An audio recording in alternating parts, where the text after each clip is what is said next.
Hi there everybody and welcome back to another episode of Pillars of Eternity 2 Deadfire. So I checked out the journal and we need to go to Tikawara first before going into Pokokahara. So just go to Tikawara quickly. Before we... Oh, my bow feels so slow. That's why. Yes, before and then after that we will start exploring that. I think we can also get to a point where we will start knocking off the main quests. I want to go to a Sango and I need to take Seraphim there. I need to go speak to those guys. Yeah. Okay, let's get on with it.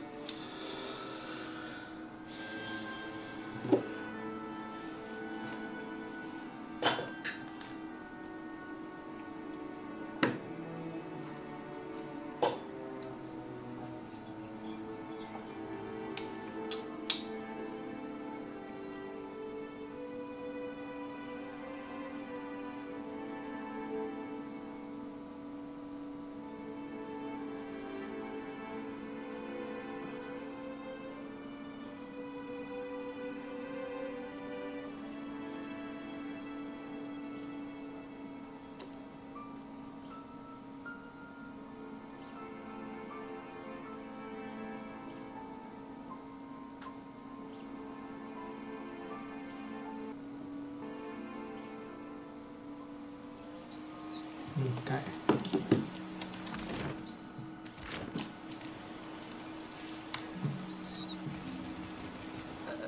A ship! I am saved! No, you're not. My ship. What you want? The dwarf finds himself with a dish rack, with a dish rack. His face is dark and shiny with exertion, sweat colors white crescent on his shirt. He looks at you like a drowning man would look at dry land. But it's raining. And my reading is... I've been stranded here. The Valiant Trading Company sends no one. Unless... I suppose you're dabbing his brow feverishly with a corner of a rag. My reading is not up to the best today, I see. He swallows and aims a hopeful look at Pelagina. The company's concerns are the Duke's concerns, which makes them my concerns. But saving your skin was not in my orders. Then it is the will of gods and countrymen alike that I remain stranded. Crestfallen, he raises a hand to his brow and looks upon the open sea. Stranded, this is a settled By island. whose standard do you call this settled? Yo, man. Don't be like that. With an ancient swallow, he glances over his shoulder at a sleepy, ramshackle village. His gaze darts from one grass thatched hut to another, as if expecting some unspeakable horror to emerge. Follows gaze to see what he's looking at. He is fixating on anything in particular. He isn't fixating on anything in particular, but his eyes widen with unease whenever one of the island Aumaua draw near. He flinches and clears his I throat. only tarry here because my shipmates went to Pokokahara to search for Luminous Adra. He bursts an insect off his I sleeve. worry that Ruanu, the local chieftain, gave Captain Bez and my crewmates a false lead. He nods the rag at his hands pulling a tone. Why would he do that? Why would I go bobbing for reason in shark-infested waters? Ruanu was the last to speak with the captain before she set sail. He squats in the hut northeast of that pitiful market. I would have joined her, but my stomach... something did not agree. Now it is weeks since they should have returned. I'm only the galley cook, not a search party. Vector is not very name. Groon. My grandparents gave up their nomadic ways when they moved to the republics. Grun. I recall that. But I see the appeal of staying in one place, one safe place. I imagine the company will pay a bounty for the world of the expedition. You would search for them? Payment is assumed with the company. They are quick to buy what they do not have. What is his own age? When we landed on Tikawara, the chieftain gave us a welcome feast for the dukes. We feasted, danced, drank, and slept. only so we could feast, dance, and drink more. Good to know your priorities were in proper order on company time.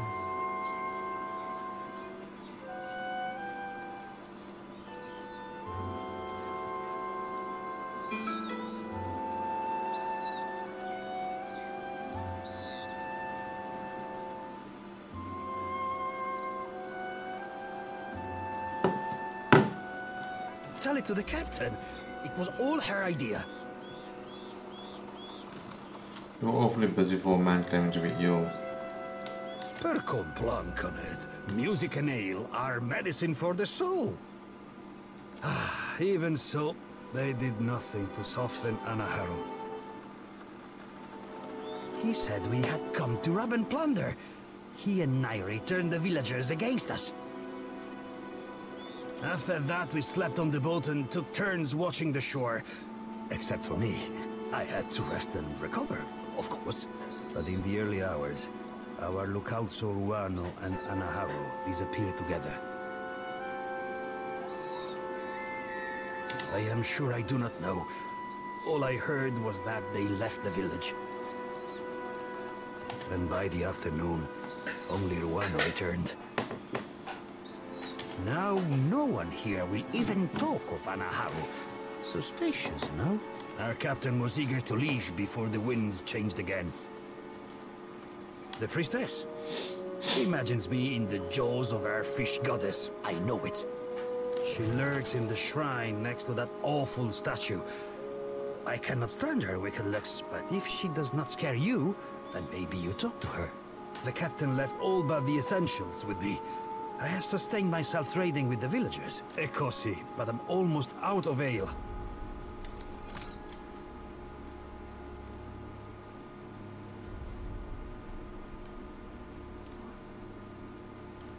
Damn.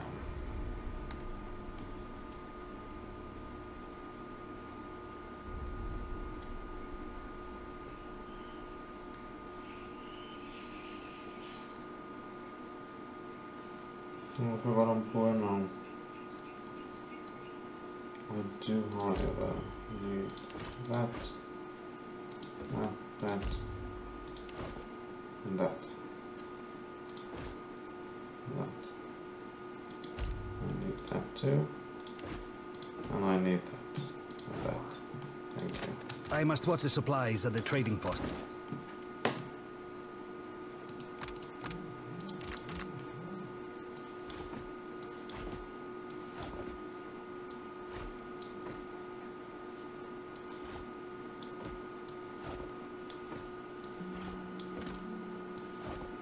What is this?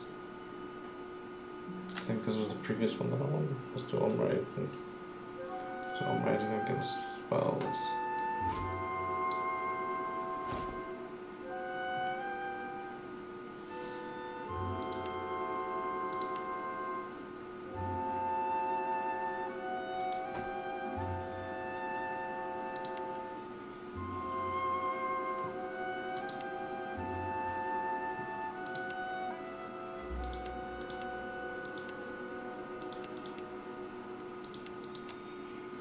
You will come to check on me, yes?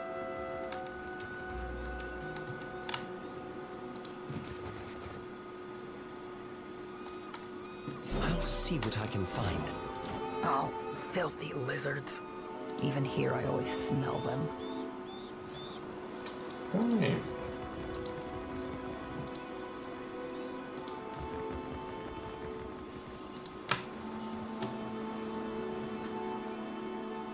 Women's dances are the half-finished building, arms crossed as if in a protest of any shelter it might offer. She looks like she's scowling, but the scars on her face make it hard to tell. An outsider in Tikawara? Who are you, stranger?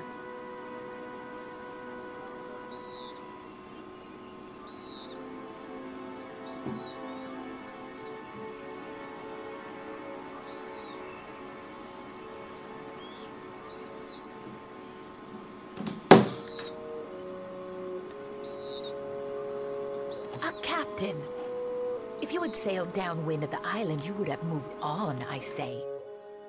I tell Ranga Ruanu that the stench of Tikawara will drive away friend and outsider alike.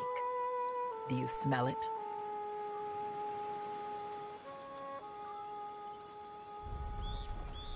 I speak of the Lagufath. There is no food on this barren island that those monsters do not steal. Yeah, but how could you say no to those little faces? Always they circle our village looking for weaknesses. I push the cage with the young ones farther toward the beach, but I smell them even here. You plan on doing something about these? There's no wonder they come here when the beach smells like a lamb of the fat. Better to keep them under our thumb than sharpening blow darts, I say. A week ago, I tracked the fish to Hoina Ravine, so I challenged the Mataru to a hunting competition. My mother's belt for the brood mother's head.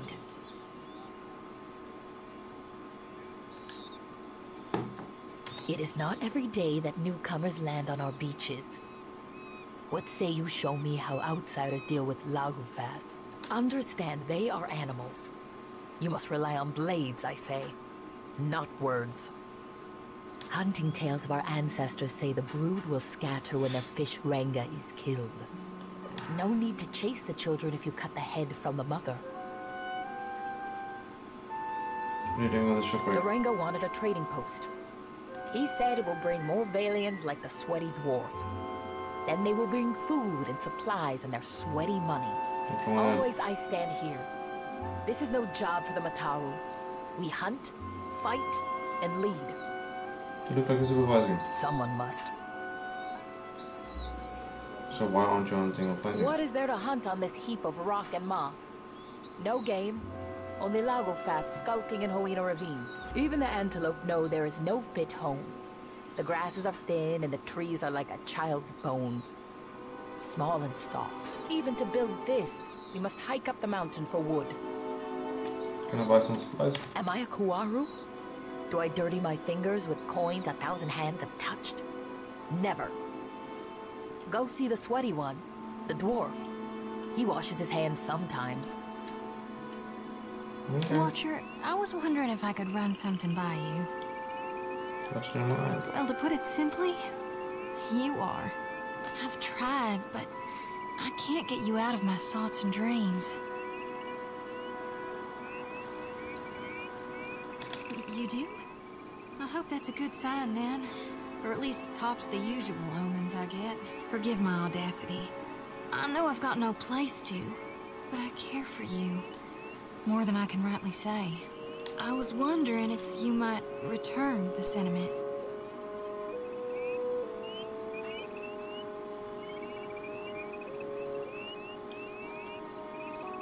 Looking to prefer times for the bottom look. She's got a large bottom look between her teeth before puffing out a heated breath. Why would I believe, or hell even think, the Watcher himself could be interested in me?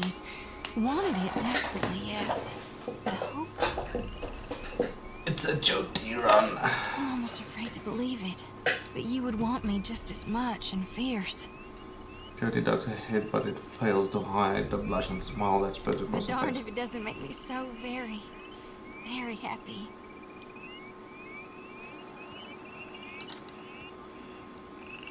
And as you governor girl slides over Joti's face, revealing her straight white teeth, she runs the tip of her tongue over those pearly teeth, touching her canines thoughtfully before she slowly, carefully entangles her fingers with yours. Pupils down, she I'm nails gonna the make rest. you so glad you picked me, Watcher. You'll see.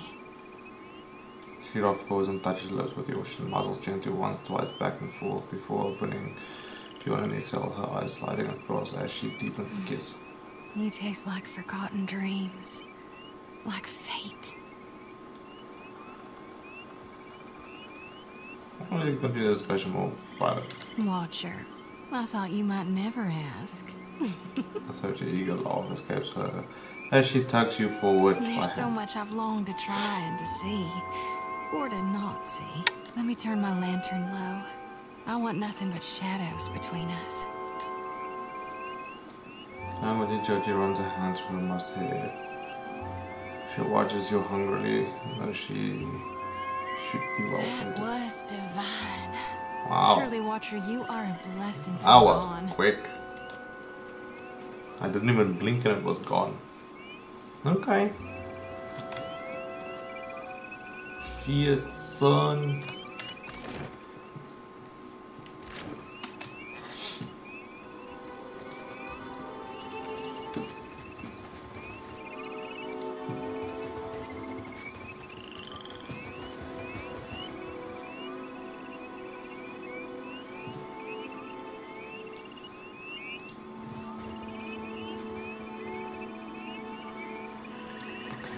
Quit your chirp full tides.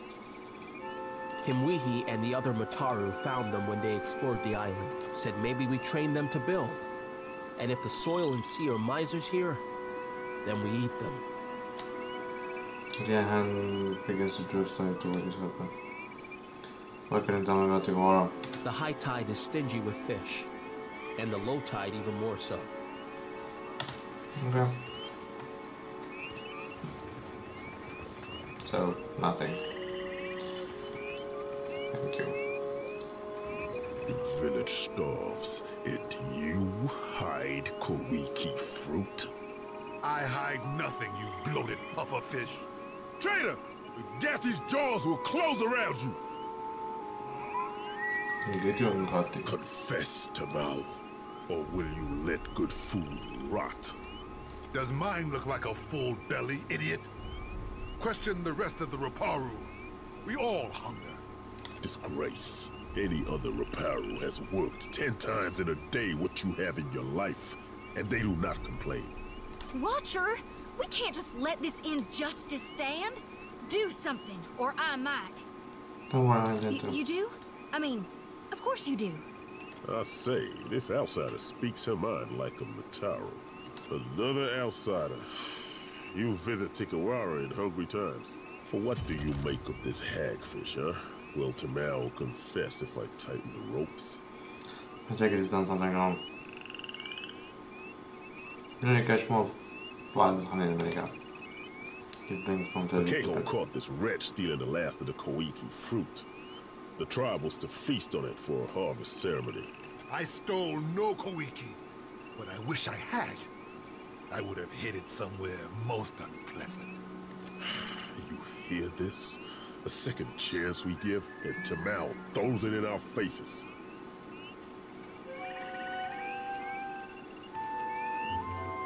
Lied and stolen? When we have food, he takes more than he deserves. He steals baskets and pots, and even pilfered a spearhead from a warrior on the hunt. I say there is no person in Tikawara who he has not wronged in some way. Maybe no person in the Deadfire. I say I deserve what others have in plenty. Shade, a full belly, a moment to kneel on cool sands. We stopped being a tribe when Ruanu dragged us into the path of the outsiders. Now we can only save ourselves. You shame us, Tamao. To return in your next life as a coconut crab would be too kind. We would have eaten the last of the Kawiki as a tribe. This way we give our thanks to Kahopa, the eel of life. Now this cannot happen. Our harvest fails because this one puts his empty stomach higher than the gods.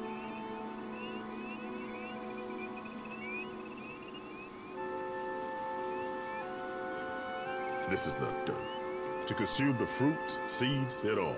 This is how we pray to Kahopa for bounty. I say, missing food is not the problem. Tamao betrays the tribe, dishonors the Raparu, denies all of us Kahopa's mercy. And he will surely wash back into our nets as a mudfish in the next life if he does not tell us where the Kawiki fruit is. Hikeho's word is enough to give Tamao over to the waves. Better to drown as an innocent man than starve with you fools. Justice does not fill our stomachs or our hearts. It brings the gods no closer to ending this famine. There's nothing fruit, then Hoss will snap it out. Akira, you would do this? I say, our Ranga will dedicate the feast of the last Kawiki to your... Until the Kawiki is found, I will delight in prodding this stubborn eel for answers. You are free to question him in your custom, I say. And Miheko, he tarries often by the beach. Then you must speak with the Ranga. His lodge is at the top of the hill, past the trading post. Nairi also knows much, but she is quiet in a sense. Nairi, she tends the shrine in the northwest part of town, near the statue of Ngati. Yes. I am a warrior, like most Mataru. Can you not tell? We have little reason to fight on Tikawara, except when the fishermen drink too much of the dwarf man's liquor. But these are only small fights, not like it was on the island we left before, when the pirates, the slave... But what did I say? Ah, Tikawara does not give it abundance, but there are worse things, Akira. The barman goes over his tear down into his own sliding quickly beneath the restraints. Don't know how long a man could last out here like that. You look at me for what? To watch me shrivel up in the sun? If only my brain and belly had coordinated. I say I would have tried sooner. Keho hates me because I insult his puny catches of fish. All he does is weigh down his boat. For this, he accuses me. Keho says I was skulking by the drying hut north of the Ranga's home. Akira, this is so. I would have taken the Kohiki, but it was already gone. It is said the Raparu share one empty stomach. Blame any of them, I say. The tribe drives me out like jerky because I am hated. Not because I am a Kawiki thief. I have seen better days than this. I labor for the tribe. But our Ranga saves the best of everything for his warriors. For what does a warrior need with a full stomach when we are not at war? Then maybe you ask someone with both feet on the ground. I need to conserve my strength.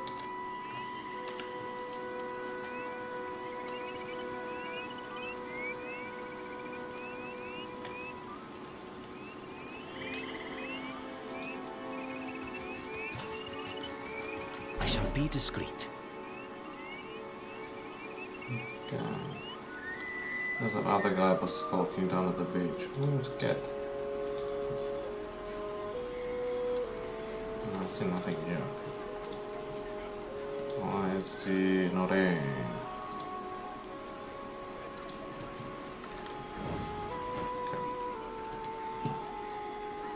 It is a bad omen to have a priestess so young. Age is no assurance of wisdom. Remember Anne? Ruanu was wise to bring us here.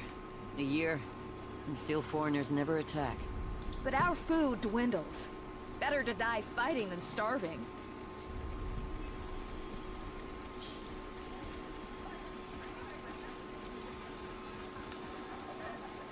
Yeah, I know.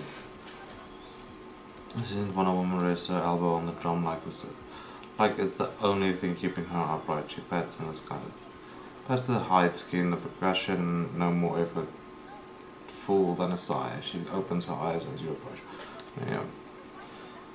Tipping her head to the side, her mouth curves up in a cautious smile. She touches her brow with 2 fingers, then she gives the drum a pair of playful taps.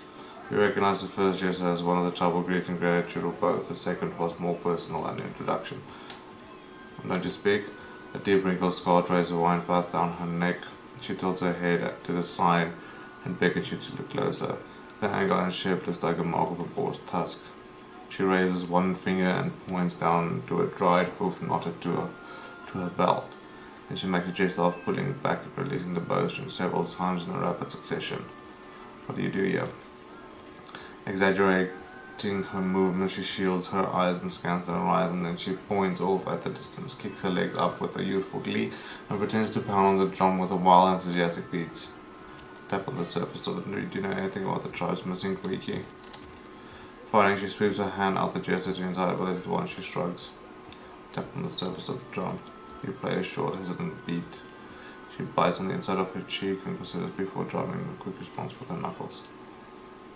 Then she beats harder, faster rhythm and steps back, grinning at you. Get together. She plays a hand on her hip skeptical as you start to play up a rhythm. Eventually she bobs her head and smiles a little wider. She eases in closer, your shoulders touch, and your beats with a drum fast enough with the tempo without her facing you. The rhythm response changes the tune, introducing complexity while keeping the spirit of the original alive. She closes her eyes and sways in place. The flow of her movements make the beat look effortlessly, but her arms are a constant blur in the village below. Heads begin to bob, furrowed brows momentarily relax. Finally she breaks the rhythm and steps back, shaking out her arms and chucking in a deep breath. She tips her head to you, gratitude and recognize mingling with her exhaustion. I'm right primed for another. Okay. There's a chieftain. Where's the chieftain yet? Okay, let's go inside.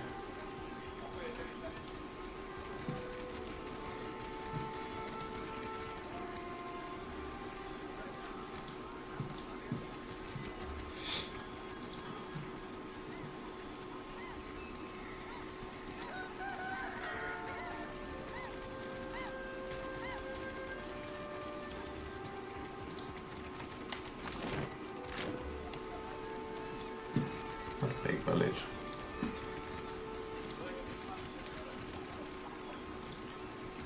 Fairly tiny. Okay, that's a shrine. It's a statue of Ngati.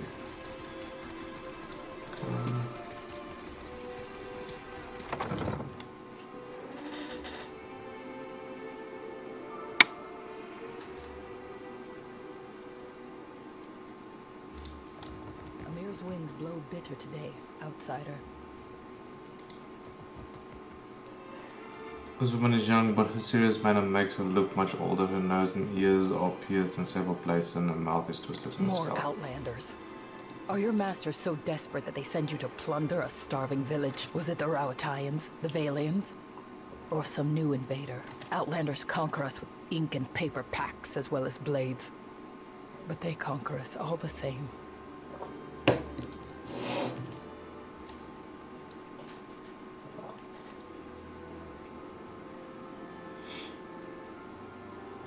Akira. That is what the last bunch said. Ruanu. He collaborates with the bottom feeders who went to Pokokahara for Adra riches. I warned the Valians about Pokokahara, but why listen to the ignorant Huana girl? Now I remain. Pokokahara was not for them. With Nagati's aid, the sea takes and gives in equal measure.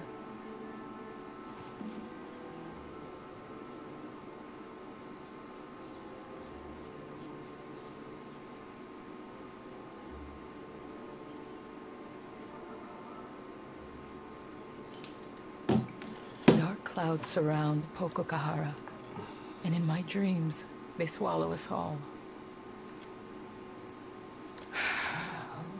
We tell these stories not because they happen just so. We tell them for what they mean.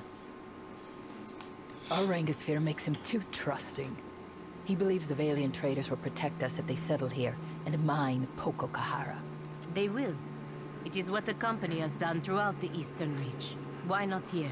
So the villagers pour their sweat into the sand, building a trading post on a barren island.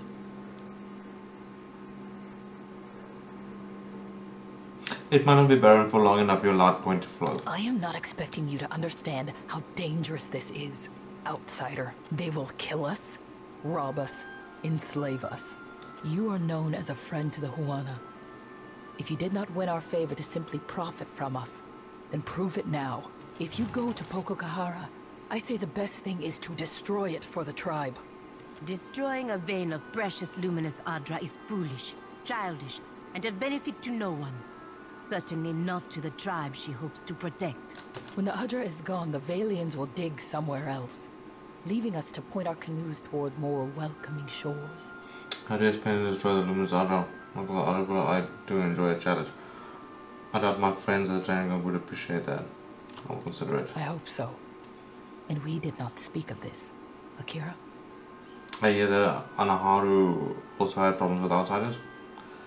She winces as you speak and speak the name one and strays to the coral crescent pendant. She forces it back down, putting her hand beneath folded arms. Anaharu was a tribe's priest before me, and he was my father. Before he challenged Ruanu to a trial of waves, but he was cast off. We are forbidden to speak of him. Tell me about the trial of waves. When there is an argument between leaders that cannot be answered, we turn to Nagati. Two challengers risk violent currents, beasts from the deep, and waves that would dash them against the rocks. The winner, if there is one, has Nagati's favor. The loser, living or dead, is forgotten by Nagati and the tribe. Well, I just wanted to title. My father knew the traders are as dangerous as pirates and slavers, perhaps more, because they grow strong in Neketaka. Kamal becomes a hard line, her eyes for a moment of distant dead. So, when the expedition came, he begged Ruanu to send them away and move the tribe to another island. Ruanu, he did not listen, and Anaharu was done talking. It means the tribe must forget him. The Ranga divided his possessions among the other Mataru, and now we do not speak of him. Anaharu goes to his next life, but forgotten, he goes to a different tribe. He didn't seem to think much of Ruanu's He is future. a Ranga. My own great aunt looked into his soul and declared him such. I must respect him. Akira I have, and so did Anaharu. I must learn to stop saying his name. We have the piece of the drum. She knows one finger brushing the crescent pendant. We worship the same gods as the foreigners, but sometimes with different names. This is Nagati, the trickster of the seas. You worship Gon same as I do, at least in Neketaka. But I'll admit I've never called Andra Ngati. Regina shakes her head and adjusts her. Foreigners know her as Andra. To us, there is no difference. The gods give answers. Okay.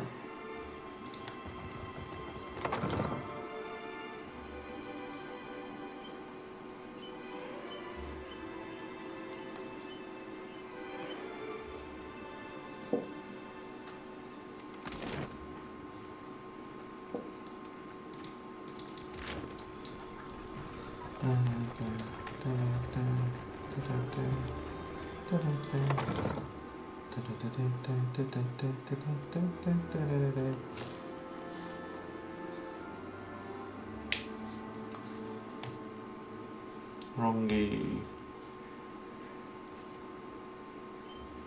Weata. She's Weata. Rongi. Aumaua man seems lost in thought. His clothes are neat and clean, but he's tugging on the fringe of his sash, which he's worried into a long loose thread. He looks up at you, his blurry eyes suddenly sharp. Let's say, you were new to Tikawara? You know anything other than Only the Tamau was slept like a fat tortoise, while the rest of us chew on reeds to fool our bellies. Akira, no one could be less surprised. Tamau had this coming. He doesn't seem particularly upset about it. Guilty or no, being tossed to the waves is what Tamau deserves. I have no tears for him. He complained until the Ranga gave him my finest mats, and then left him out for the sport of beasts. Let the gods sort him. I do not stop you from asking. What do you do? I weave baskets and mats, strong and soft, just as my mother's cousin taught me. In the afternoon, I will go to the trading post to sell them. Of course, all that I earn goes back to the Ranga first. This is prize share. And the Ranga distribute your goods to the tribe. Akira, just so. The Mataru get the best of all, and then the Kwaru. The Raparu share what is left among themselves. Mukumu sees to it. The Tamau is made an example of what breaking prize share looks like. Okay.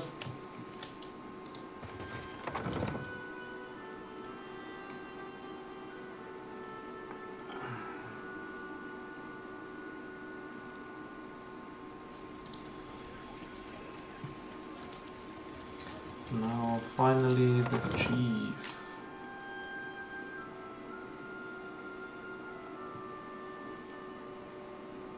Level am I?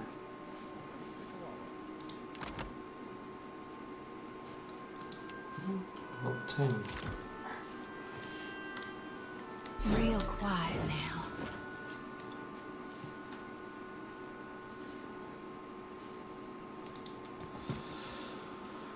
Aumaua huddles in close conversation with the warriors next to him. He whispers in a low, stern voice. No sooner do you catch his eye than he grins wide enough to stretch every muscle in his face. Greetings, friend.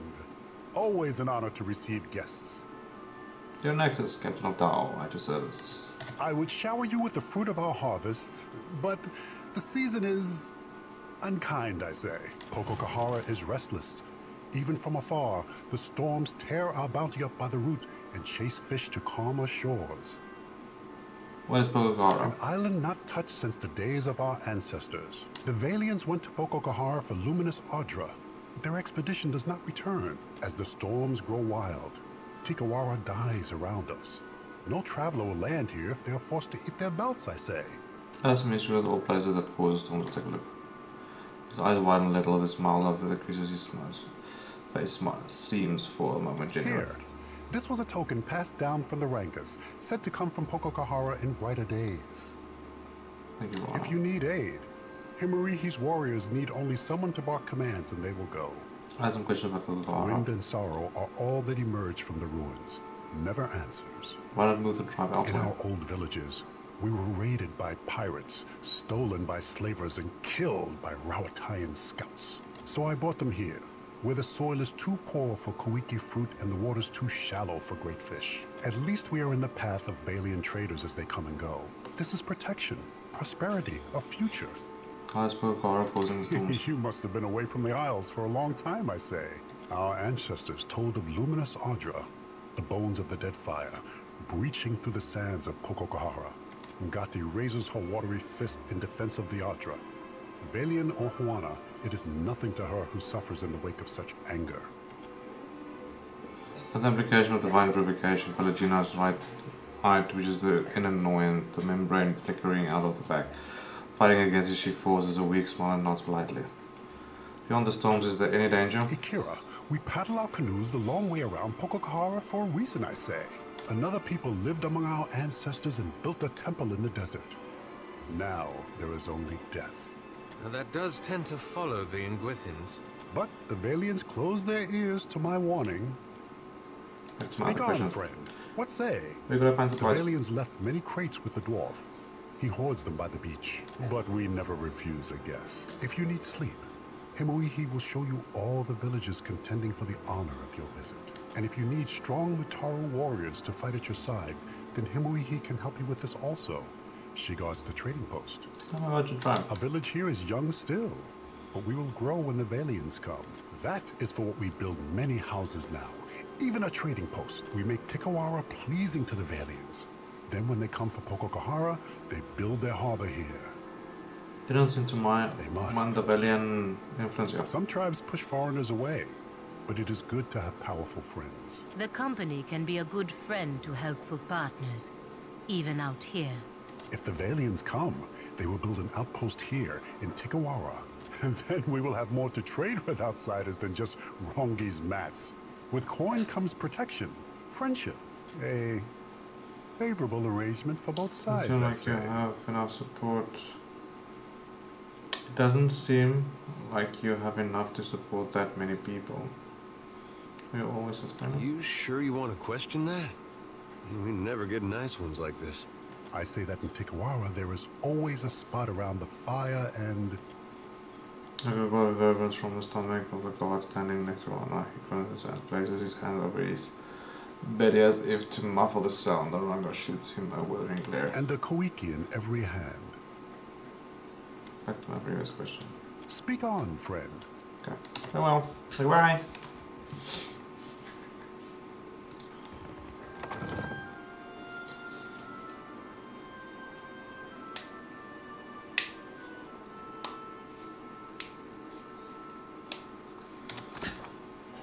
Okay, travel to Pococahara, no food for thought. Savage no, Brute Mother Fury, yes, okay. Oh, Hastonga. Unlike pirates. family pride. Yes, that's also a gentleman and a gentleman. Okay, painted masks. Wait for us. Where's the an honored guest journey to Hobbin's Watch? No. Charlton. Northeast of Nekataka, no. Principally, no. Pending trains. Trade of terms. Investigate student of Bahara, no.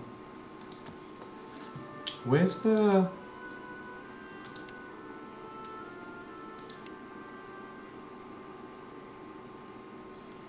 Truth mother, look for the Sangha, magic. Where's the task? There we go, back for it. Investigate domestic Koiki fruit, okay. The vision of Peku, Pekeo caught Tamao stealing Koiki. Mukumu wants the rest of the missing fruit found. I may be able to learn more by talking to Pamo and Tamao and Pekeo.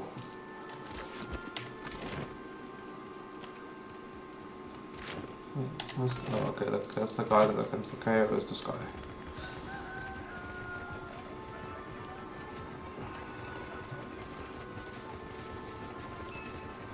There we go.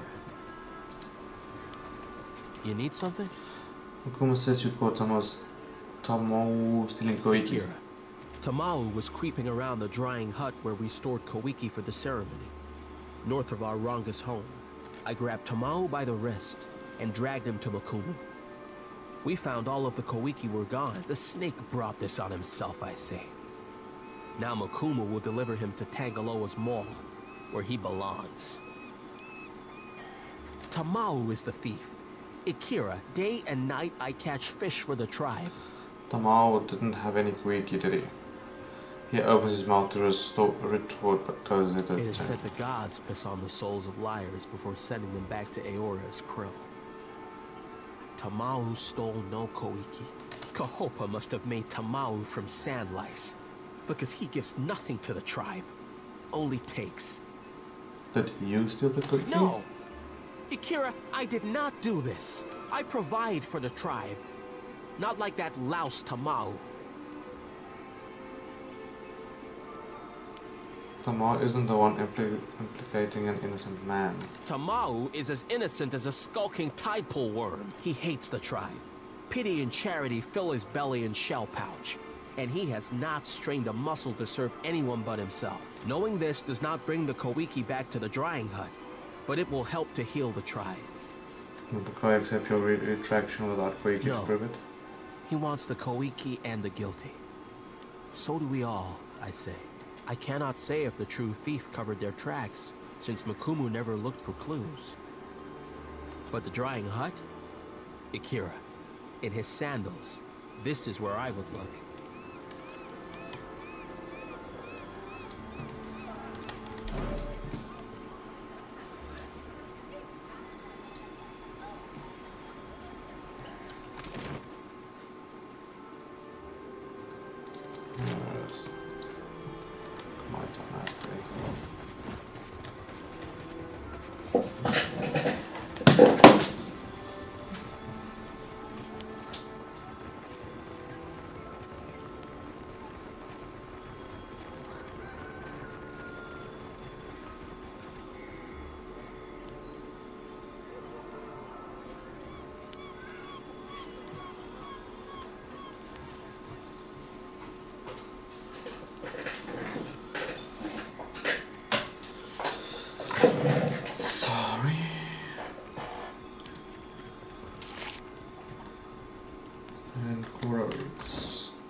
What tribes are you? Use awry coral reeds to weave baskets and mats. The material is flexible and firm, giving off a faint smell of salt water. Beechwood scented juice has stained the reeds.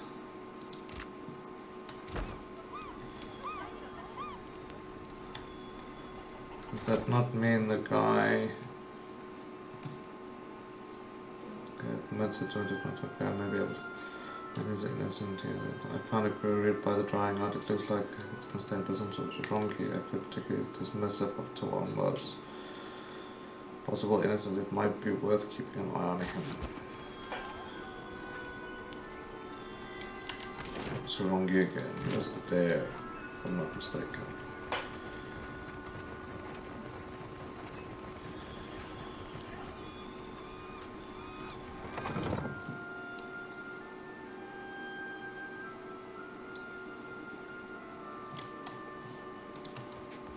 I see your feet will not let you stay in one place.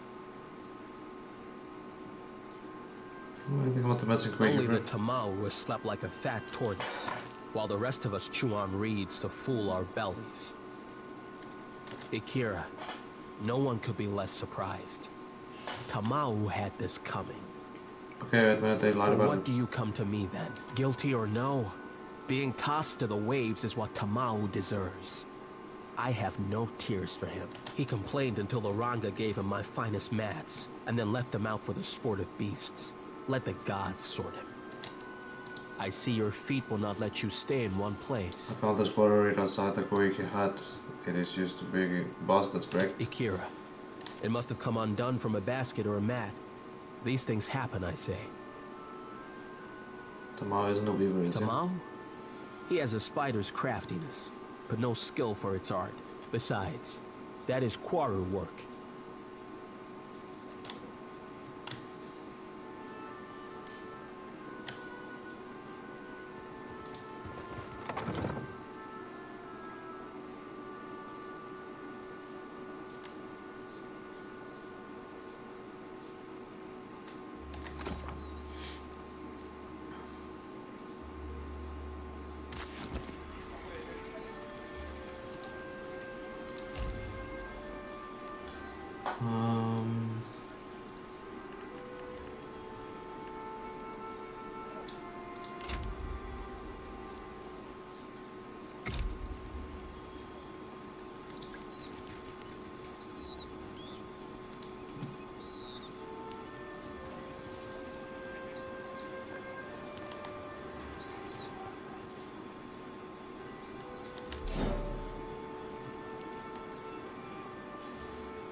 There's something definitely wrong.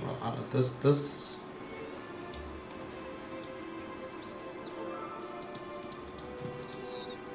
I don't like this. Let's play commandos. There we go.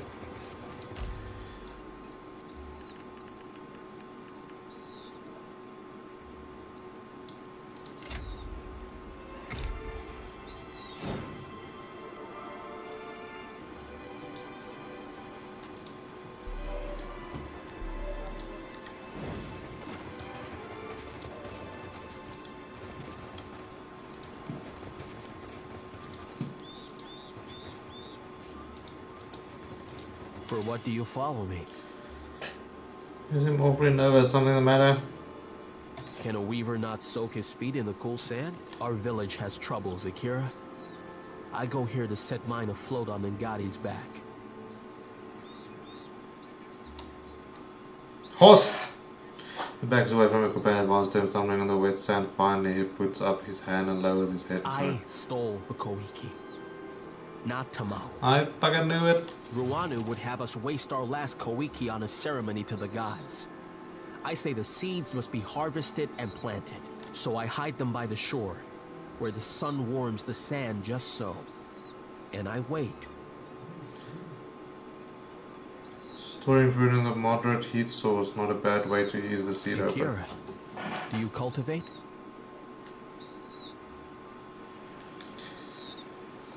Koiki is tough, stubborn. It does not surrender without a fight. I let Amira's hot breath warm the heart of the seeds and tell them to grow. So I from tomorrow, why not explain it to the chieftain? Ruanu would not understand. A Kwaru like me is no farmer. It is not my place to decide what is, but if I can spring life from the Koiki seeds, then we have a chance to feed the tribe on a new crop. At least, What tribe still lives by the time the fruit grows? Emerson is a man after all. What say? He has stolen, insulted us, even hurled insults at the gods. He is no innocent, I say. This is just a If question birthing of... a new crop of Kawiki means his sacrifice, even Ngati would forgive this. So it's just a question of what I tell Mukumu. Ikira, but say nothing. If Ruanu takes back the Kawiki, we will grow nothing else in time to sustain the tribe. I beg of you. For the good of the tribe, let Tumau meet the gods that the rest of us might eat again.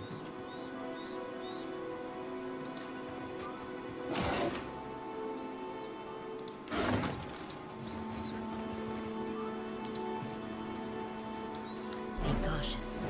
Be constant.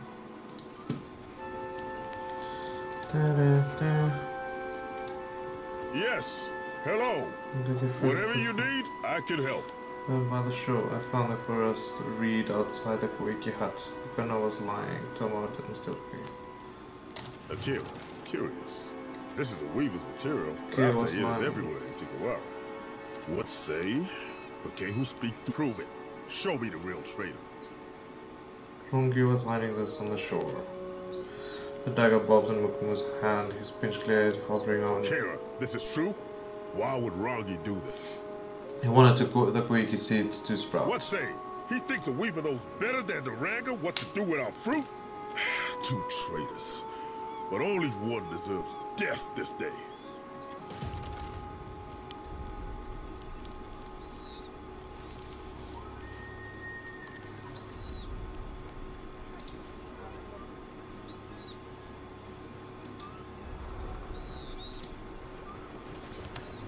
Okay.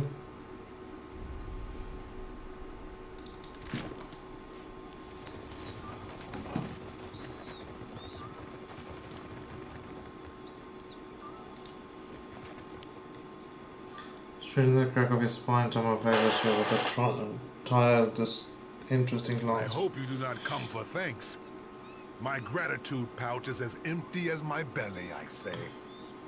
You're not even a little thankful. For what? Because I am no longer accused? I say you set a low bar. Yes.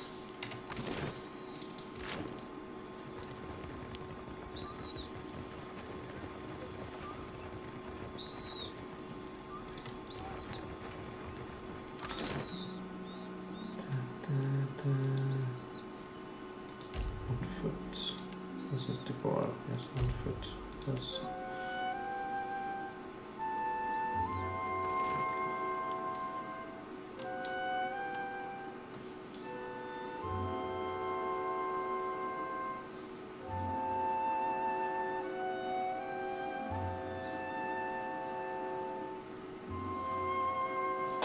Why are you loading so long?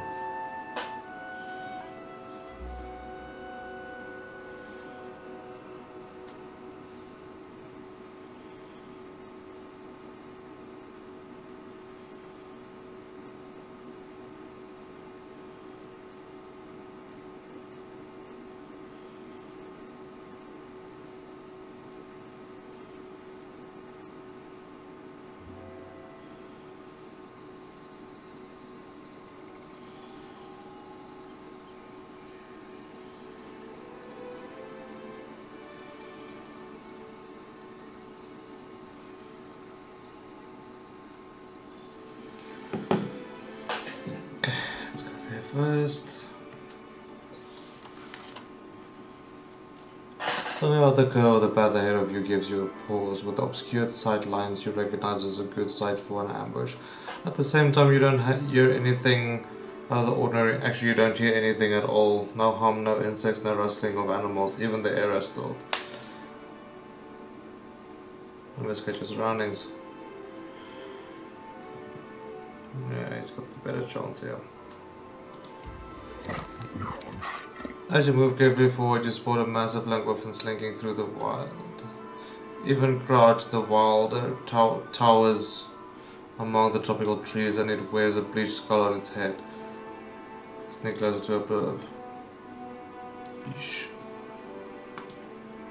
You turn the way you can.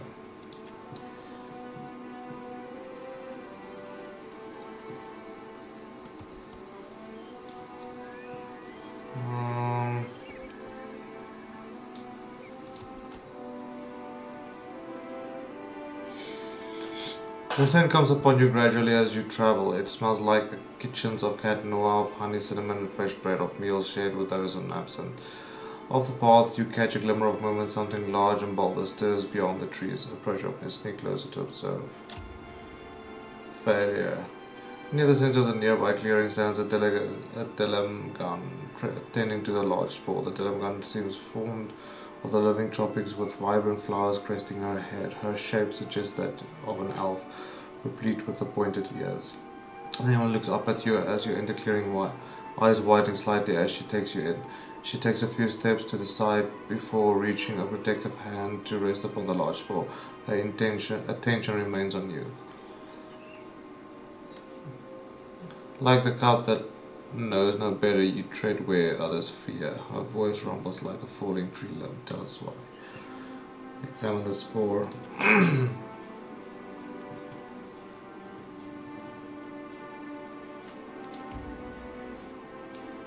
The bulbous fungus towers taller than an Aumaua, its fleshly fronds hanging over its bulging stalk. A miasma of yellow dust hangs around it, gently stirring in the light breeze.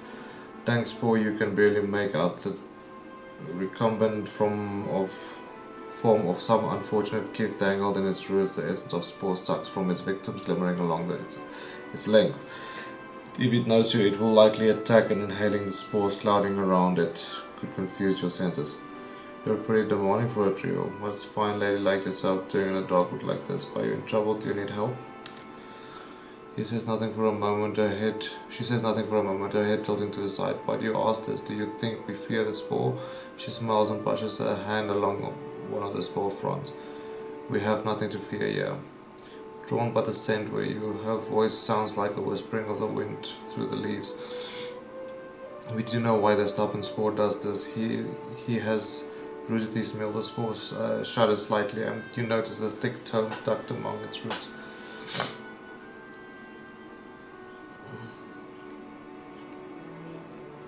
Yes, it smells amazing. She draws a mushroom cap from somewhere where they know. We offer a gift that we may part in peace, that you may preserve the sanctity of this place. Eat the mushroom. The mushroom flavor explodes in your mouth, sweet and tart, and you feel a tingling run in the length of your body. The wall seems to sharpen. Your thoughts to focus at the living one nods to you before she returns to tending the large spore. You leave her glad. Okay.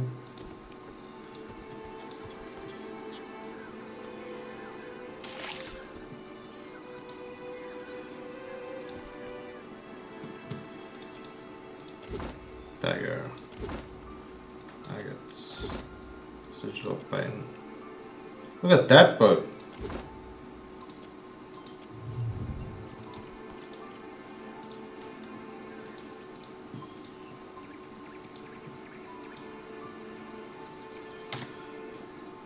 Oh, I can't remember when last I saved. Awake a pass. The rumbling reaches your ears first, a low growl from the land before being pierced by the city of the distant bird, by the cry of a distant bird. The reading today.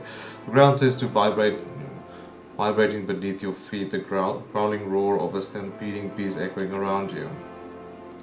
You crest rise to find that the stampede has passed, now only a rumbling cloud in the distance.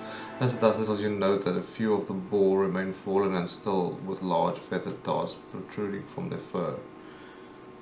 They come for Robert Baratheon. A single upright boar remains, a piglet that nudges its snout against one of the prone beasts. Approach openly. Wait. You pick your way down to the rise to approach the downed boars. They seem to be breathing, albeit shallow. You are not sure how long they have before they meet the wheel. You collect the baby boar. With a single swift motion, you scoop the piglet, clamping your hand over its snout. Investigate your surroundings.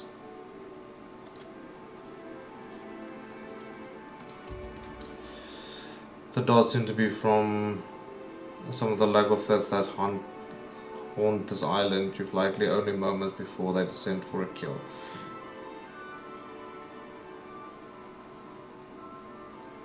Ambush and attack. Yeesh. Yeesh.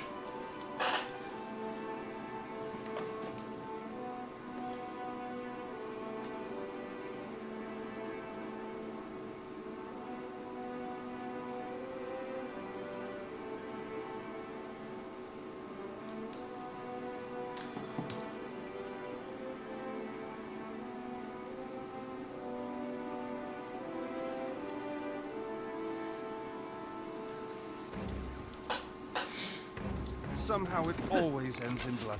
Mess!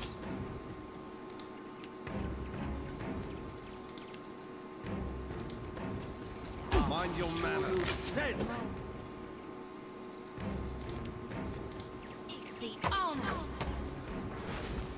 What is wrong with my PC?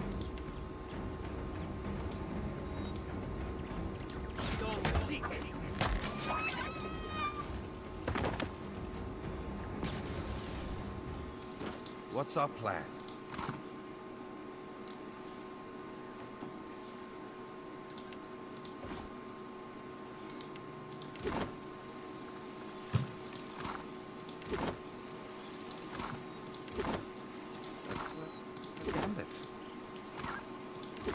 Naturally. Okay, was that it?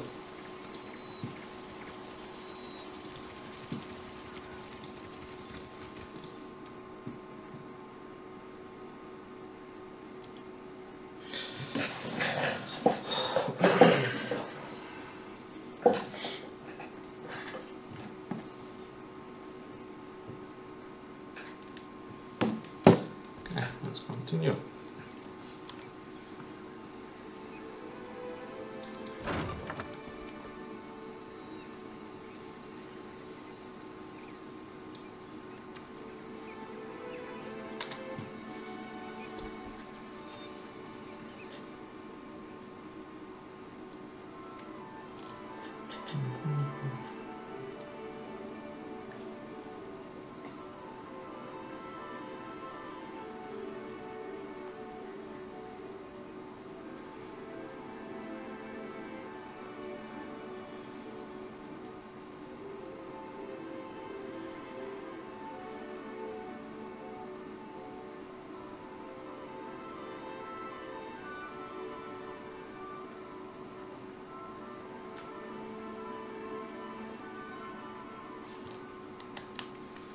Dim in the lantern. Okay, does it look like a too big a map?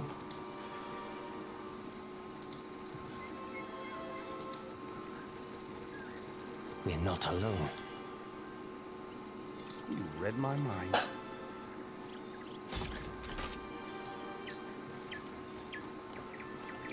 Shall we begin?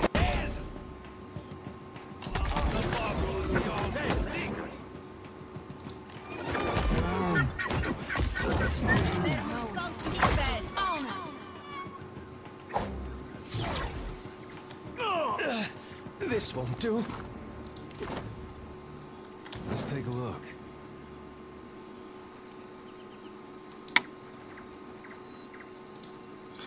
The driftwood frame is strung with burns and seashells that tinkles with the breeze.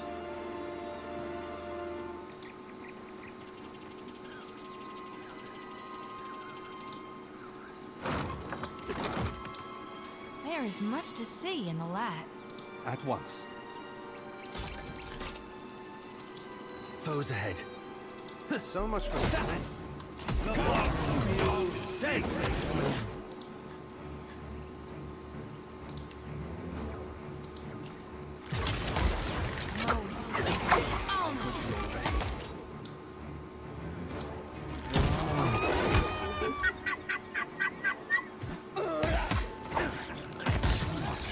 My clothes.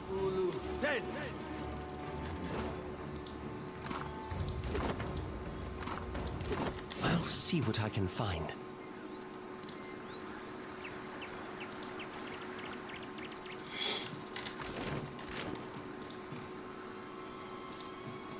How curious. I have the strangest feeling I've done this before. No.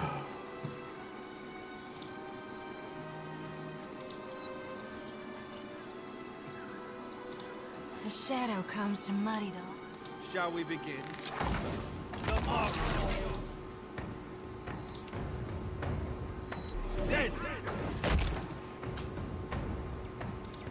Let's try again.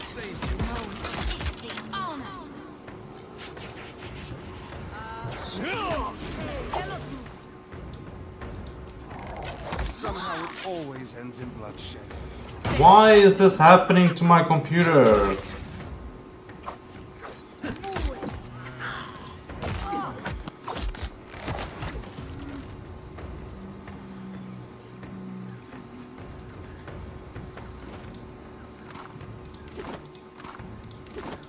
read my mind. Whoa.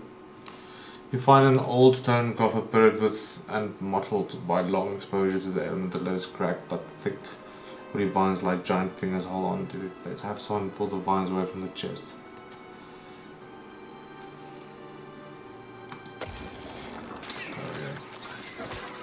Burn it with a torch.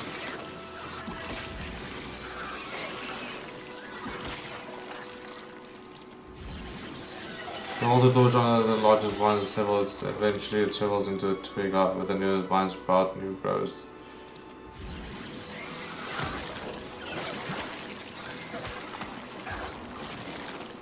Why can't a deer? Oh, I don't think a deer is close enough. Hang on. Very well. Get them all close and then we try again. Fire buddy cast, spell, burn vines. There we go. Pew.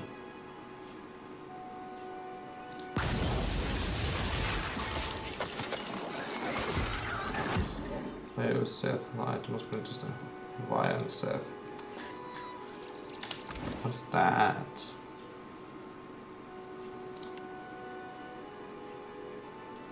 Stiletto. One-handed. Okay. What I shall. I shall be discreet.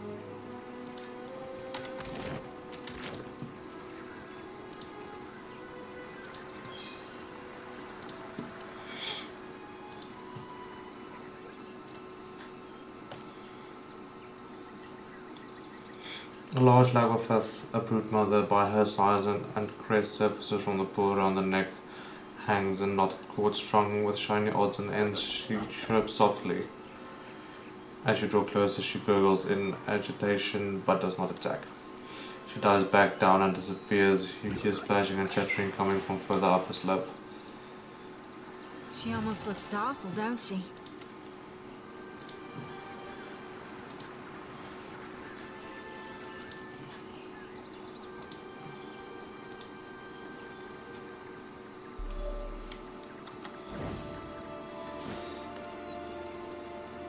Choking at her head, the brute mother watches you and listens. Sure about her. Send Horse to make introduction. Horse moves closer and sniffs the leg of the fish. She observes the gesture at first with a wide-eyed panic, but softens as the animal slowly shows only curiosity. Then tentatively reaching out, she pats Horse's head. The brute mother stops gurgling and takes a tentative step backwards, closer, craning her neck with the interest, other lag of the fear and chirp at you. The deer attempts to chirp of his own that sound perhaps more like two krakens aggressively mating. Look at the tail of him and his until he stops. The deer clears his throat and thought that was what he'd been doing all along. A long Lagothan pokes its head out from behind one of the adults and hurbles happily. The adults usher it back with a firm claw. It looks smaller than the hatchlings in the cage, but not by much. Oh, Anna. Like with the brute mother observing the exchange, the brute mother looks to you and lets out a plaintive cry. Anna. Like with the brute mother, it sounds like she's trying to say Wana. Stalls and giggles rise in volume, the other like with the bear, the teeth at the neck. Anna. You hit the Wana. Elade. I did not even know these wilder could understand Kith languages. Hatchlings. When it was tightened about weapons and tails lash in eager hypnotic rhythm, the brute mother watches you. Yes, I saw your hatchling cage. She screeches with emotion, rocking her whole body back and forth. Her bristling foot flashes like a blade. The other leg with its bare teeth even wider. Turning her attention from you to the formation of the leg of the brute mother hisses and flicks her tail, gesturing down toward the bottom of the ravine towards the village. The others bob their heads in agreement. Anna. I can rescue your hatchlings, but your clan must stay away from the village. The mother chitters and blinks at you, tilting her head this way and that. At last she raises her head and twirls the treetops. One by one the other Lagothat lower their weapons and snap their jaws shut. Hatchlings. Oh, we gotta do it. Okay.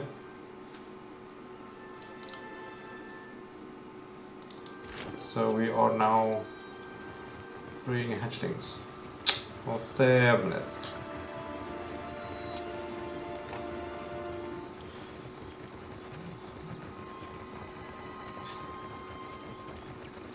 Anyway guys, I'm gonna call it an episode here.